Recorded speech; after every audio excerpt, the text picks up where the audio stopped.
Welcome to Doing the Work, a Naples integrated recovery podcast. My name is Brian, and this space is for anyone who's tired of surviving the same emotional and behavioral loops, whether that's anxiety, trauma, addiction, or problems in your relationships. Around here, we cut the surface level advice, no sugarcoating, no platitudes, no bumper sticker wisdom. We focus on clarity, responsibility, emotional discipline, and the courage to look at yourself honestly so that you can stop repeating the same old patterns and start living with intention instead of reaction. Let's get into it. Welcome back, listeners. Today I wanted to talk about a phrase that is used commonly in recovery circles. This does not only apply to people in addiction recovery, but I want to talk today about my aversion to hearing character defect.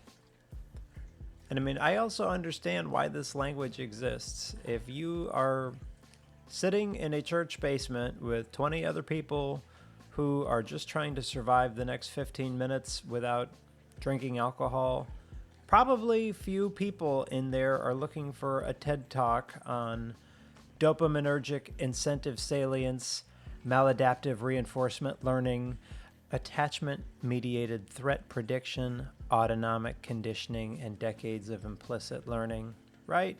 Character defect is a remarkably efficient shorthand for an incredibly complicated process. So it gives us common language. It encourages humility, ownership, and accountability. So I'm not trying to throw that away, but I'm going to zoom out a little bit because over the last few years, I have started to wonder whether we sometimes stop asking the questions the moment we just simplify it to that phrase.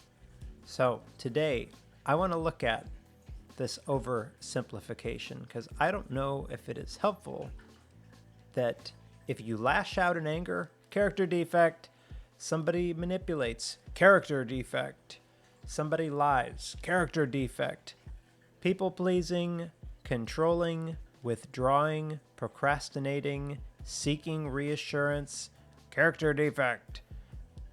Sometimes that language can be helpful. Sometimes it's the end of a conversation instead of the beginning. So as a therapist, I'm probably wired a hell of a lot different than I was 20 years ago. I can't now hear a behavior without wondering what machinery produced this. So if somebody walks into my office and says that they are drinking a liter of vodka every night, I'm interested in how much you're drinking, but I'm also interested in what's going on before you are pouring the drink. What are you feeling? What story are you telling yourself?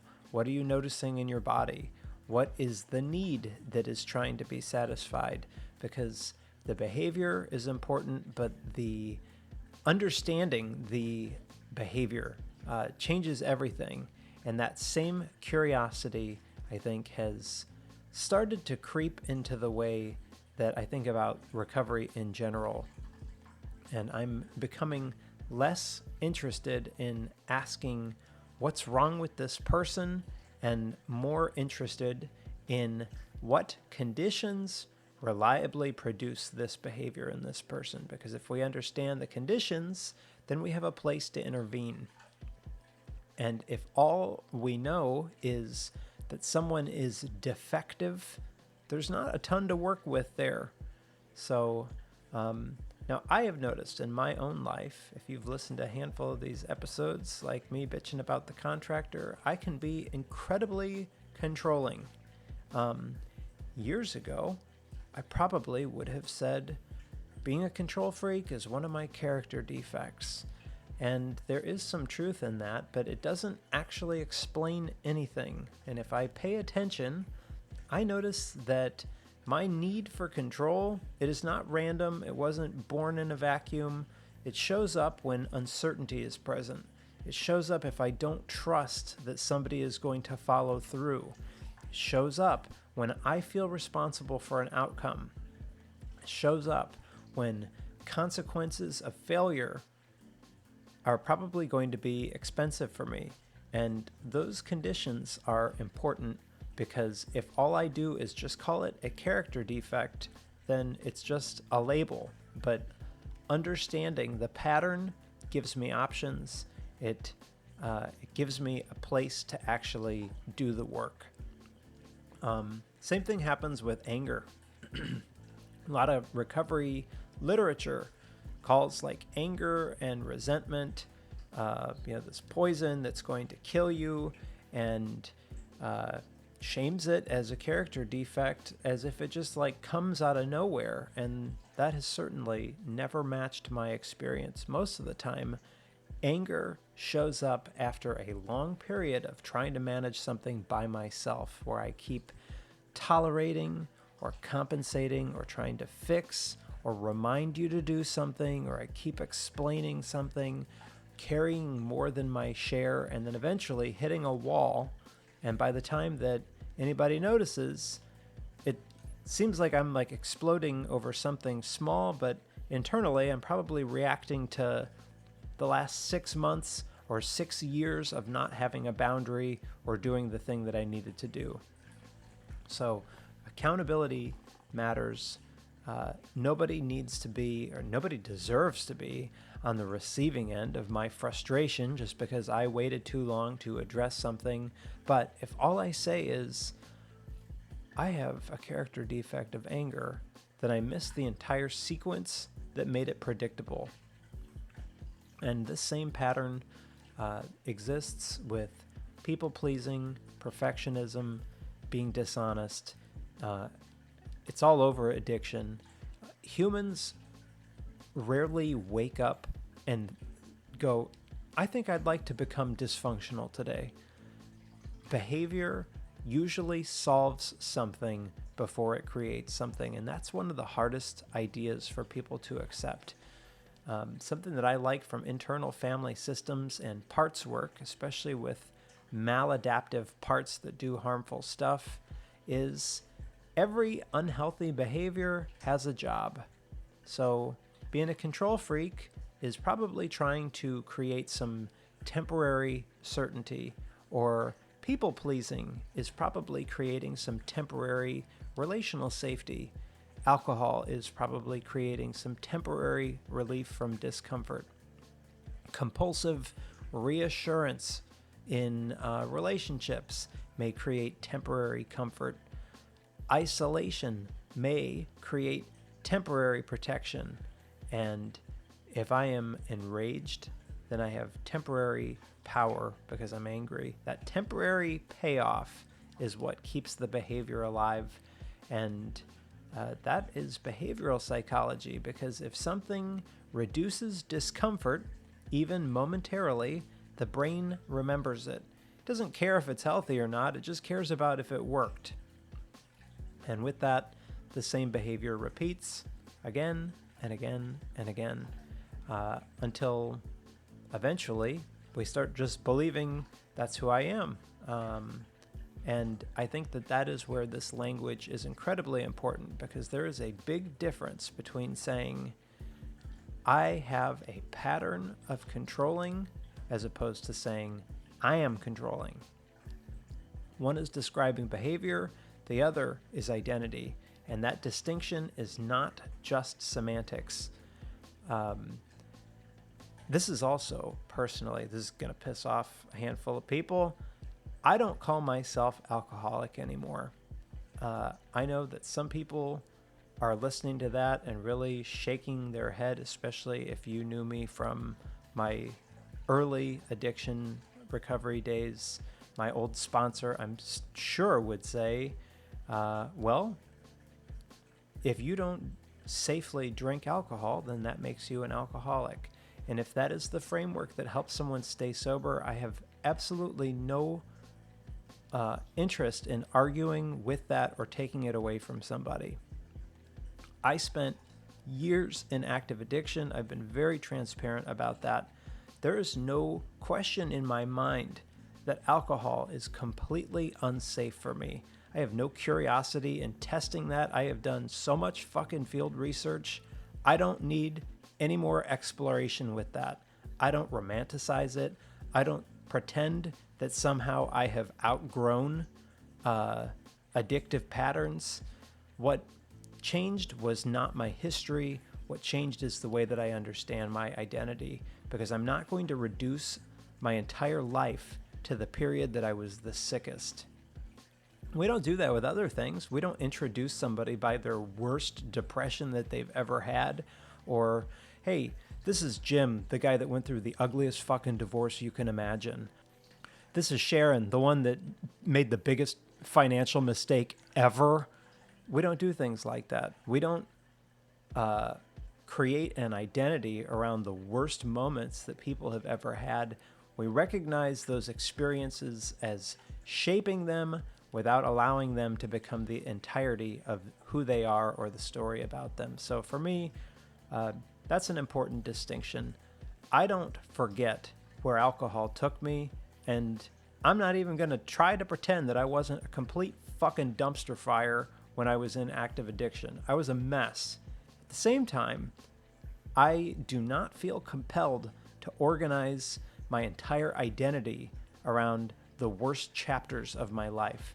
Recovery has changed the way that I think, the way that I respond to stress, the way that I relate to people, the way that I make decisions, and the way that I live. I don't believe that the worst chapter needs to be my permanent introduction, and so I have a lot of problem with lifelong saying, my name's Brian, I'm an alcoholic. That was a good early foundation for me. It was very helpful, but that's just not the way that I think now. If that works for you, though, you should do it. Do it until it feels like it doesn't fit anymore. Also, I don't want to at all try to make anybody change their mind on any religious framework that works for them. But I have a similar reaction to the word sin.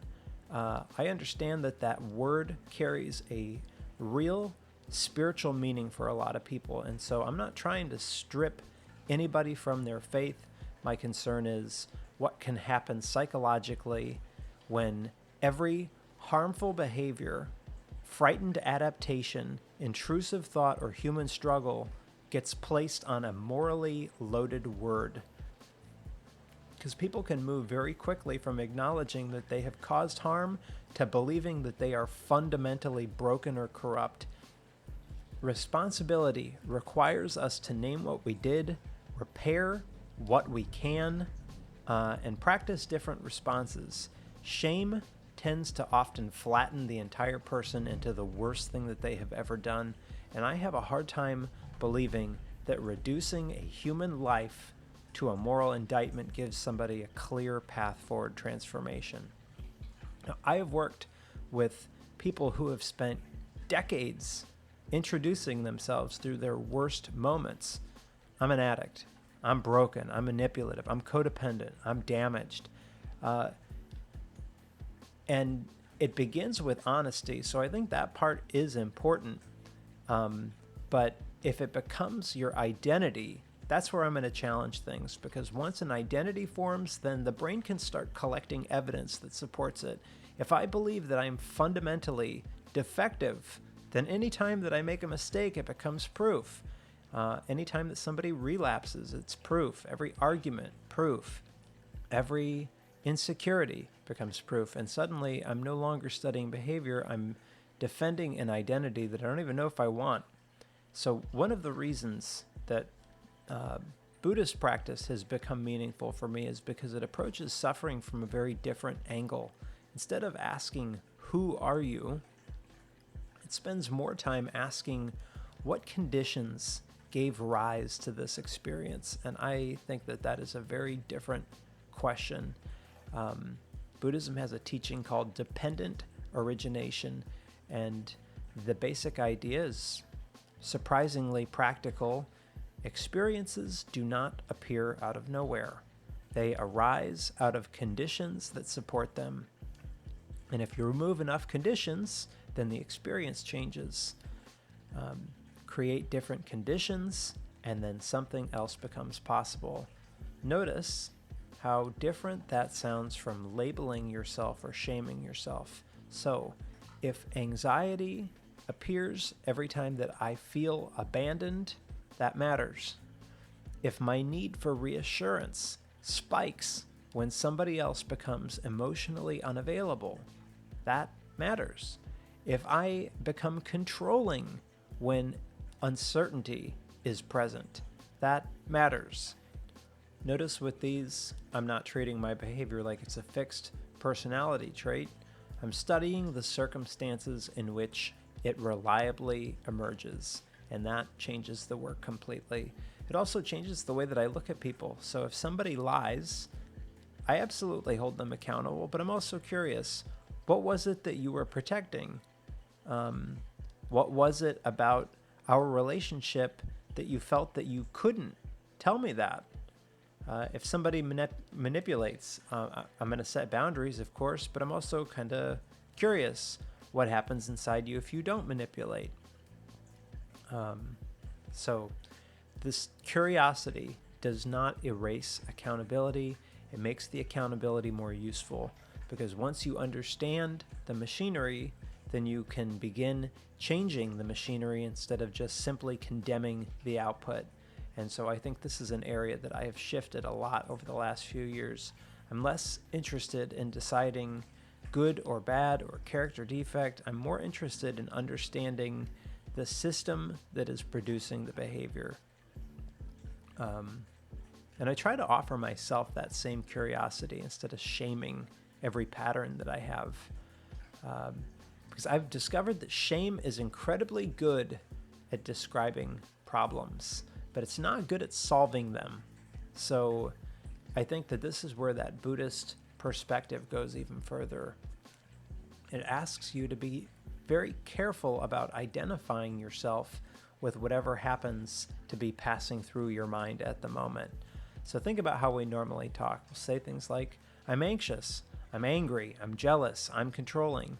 And those sentences feel harmless because they are so common, but with enough repetition, it can start to sound like a permanent description of who you are instead of a temporary experience that you're having in that moment.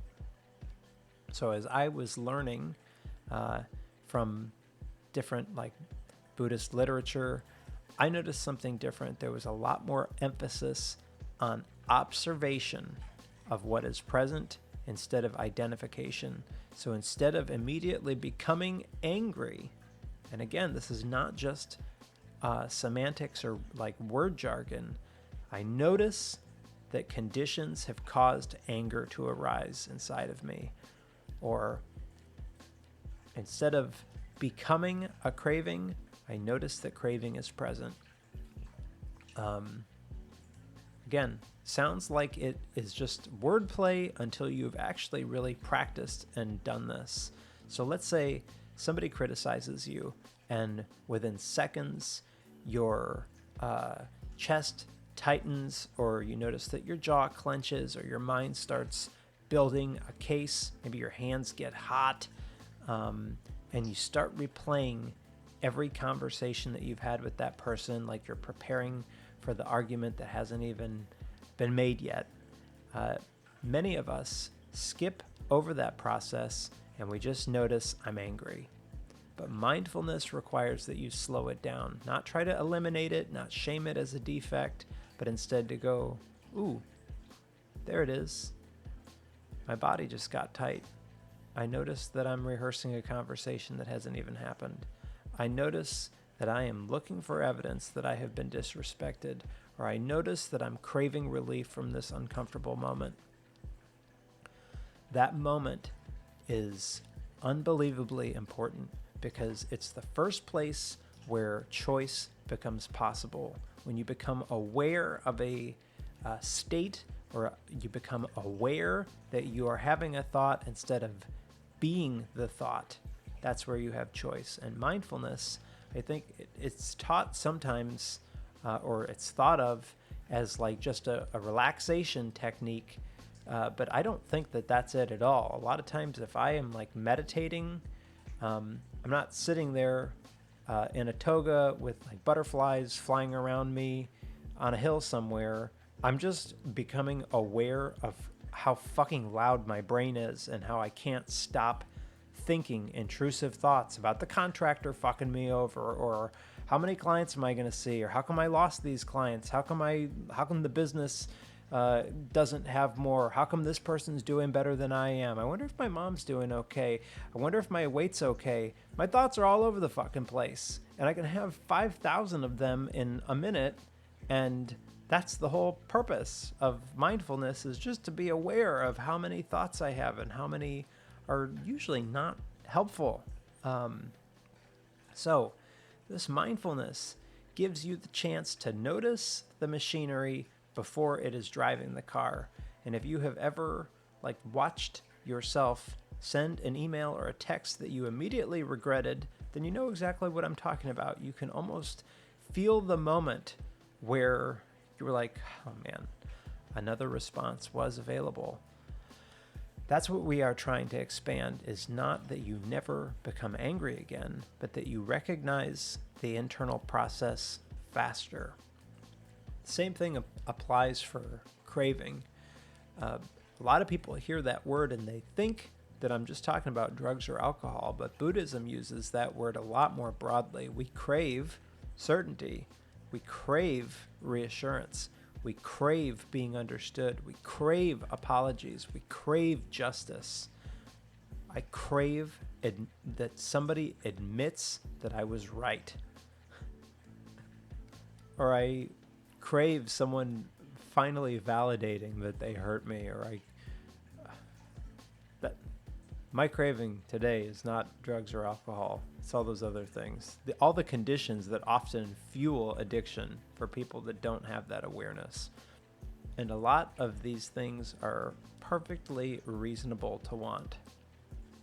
The problem begins when peace depends on getting them. I know this because I have lived it.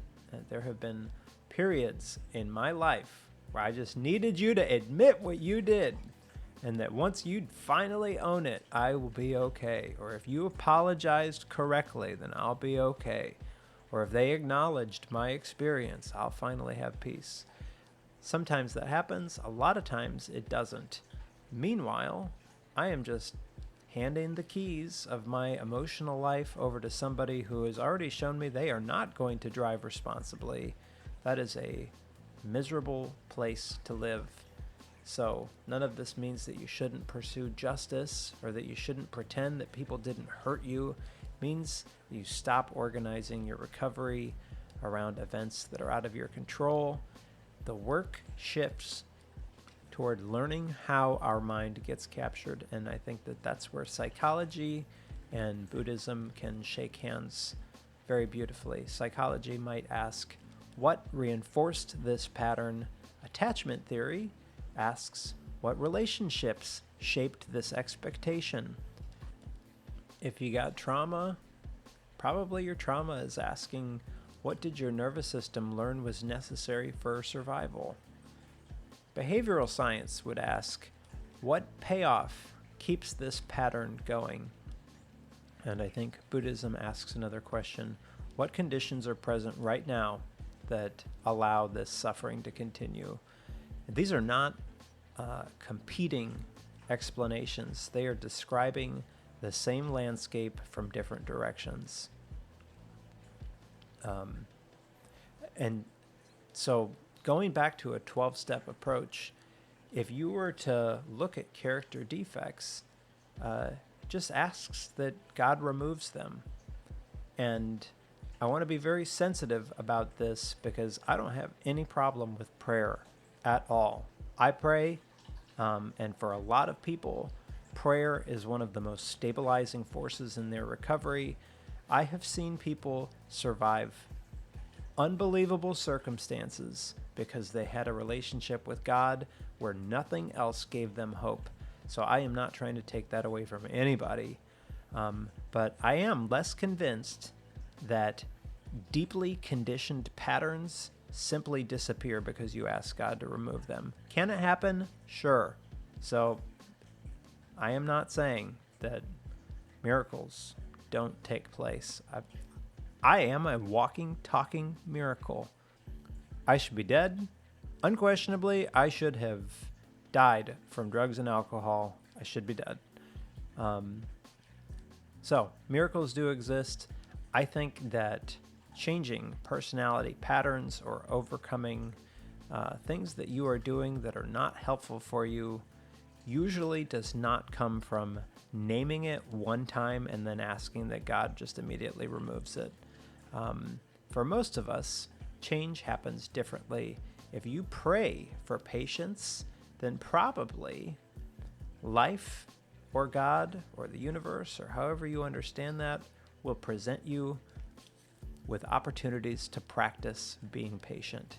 If you pray for courage, then probably you will eventually enter situations that will require you to have courage. And if you pray to be more honest, then you're probably going to be faced with conversations that are going to be very uncomfortable, that give you an opportunity to say the hard, honest thing. So prayer might open the door, but I think practice is how we walk through it. So if I pray for freedom from anger, but never learn to recognize the somatic cues in my body, and I never set boundaries before resentment builds, and I never practice repairing conflict differently, then I shouldn't be surprised if the same sequence keeps repeating. The prayer was not meaningless, but perhaps it may have been exactly what gave me willingness to practice the different thing. So the practice is what gradually rewires the pattern. I think that perspective gives me more hope, not less, because now I'm no longer waiting for some magical personality transplant. I am participating in change, and that is a very different posture. So maybe instead of asking yourself, what is your character defect, try asking different questions. What reliably happens right before this behavior? What discomfort are you trying to escape? What relief are you hoping to create? What does this behavior accomplish for about 5 minutes? What does it cost you over the next 5 years? None of those are going to excuse behavior, but they will explain it. And then the explanation gives you something that you can work with. Because I absolutely believe in accountability. I still believe that we need people who love us enough to confront us. And I still believe that we have blind spots that other people see before we do. But I think that we make a heck of a lot better progress if we become students of our own patterns instead of prosecutors of our own character. Maybe that's where recovery becomes more than stopping the drugs or alcohol, or more than just trying to become a better person, and it becomes a lifelong practice of understanding how your mind works, how your habits are formed, and how we slowly stop feeding the conditions that keep recreating our suffering. For me, that is a much more hopeful way to live, not because it promises any kind of quick change, but it gives me something way more useful than calling everything sin and shame. It gives me a way to understand myself well enough to practice becoming different.